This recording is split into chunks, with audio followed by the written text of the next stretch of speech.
Sous le soleil de Mecca, un esclave sans voix portait dans son silence la parole d'Allah. Voici le premier muazzin de l'islam. Il y a bien longtemps, dans les rues brûlantes de Mecca, vivait un homme humble, silencieux, au regard doux mais chargé de douleur. Son nom était Bilal ben Rabah, fils d'une esclave venue d'Abyssinie. Dans une société dominée par les puissants, Bilal n'était rien. Il appartenait à Abu Jahl, l'un des chefs les plus durs et les plus orgueilleux de Mecca. Chaque jour, Bilal servait en silence, supportant les ordres et les humiliations. Mais au fond de lui, il gardait un cœur pur et un esprit qui aspirait à la vérité. Puis, un jour, la lumière de l'islam brilla sur la terre. Le prophète Muhammad sallallahu alayhi wa sallam appela les hommes à adorer un seul Dieu, Allah, le Dieu du ciel et de la justice. Ce message atteignit le cœur de Bilal.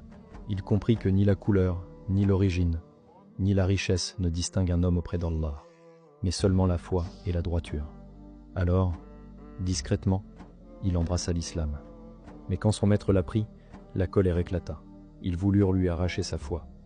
Ils le traînèrent dans le désert, le dos contre les pierres brûlantes, et posèrent sur sa poitrine une énorme pierre. Sous le soleil de plomb, ils lui disaient « Renie ton Seigneur, Bilal ». Mais il répondait, d'une voix faible, puis de plus en plus forte, « Ahad, Ahad ». Chaque cri était une victoire, chaque souffle un acte de foi. Et plus il le frappait, plus sa voix montait vers le ciel. Jusqu'à ce qu'Abu Bakr radiyallahu anhu, le noble compagnon du prophète sallallahu alayhi wa sallam, vienne le libérer. Il paya son prix et dit à Bilal « Tu es libre par Allah ». Alors Bilal marcha vers le prophète. Il n'avait plus de maître sur terre, mais un seul Seigneur dans le ciel.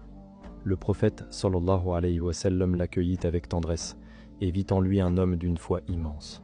Peu de temps après, il lui confia un honneur sans égal, être le premier à appeler les croyants à la prière. Et pour la première fois, les montagnes de Madina entendirent cette voix unique. Allahu Akbar, Allahu Akbar. Le son résonna dans les cœurs. Les compagnons pleuraient d'émotion. Le premier adhan de l'histoire venait de naître, porté par la voix de celui qui avait souffert pour sa foi. Bilal devint alors le muazzin du prophète.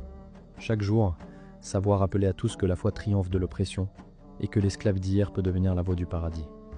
Mais quand le prophète quitta ce monde, Bilal ne supporta plus de prononcer son nom. Il monta une dernière fois sur le toit de la Kaaba, commença l'appel à la prière, et lorsqu'il dit « Ashhadu anna Muhammadan Rasulullah », sa voix se brisa en sanglots. Les compagnons pleuraient avec lui. Al-Madina tout entière fut bouleversée.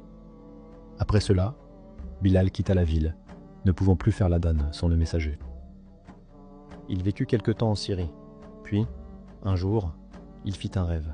Le prophète lui apparut et lui dit « Ô Bilal, pourquoi ne viens-tu pas me visiter ?»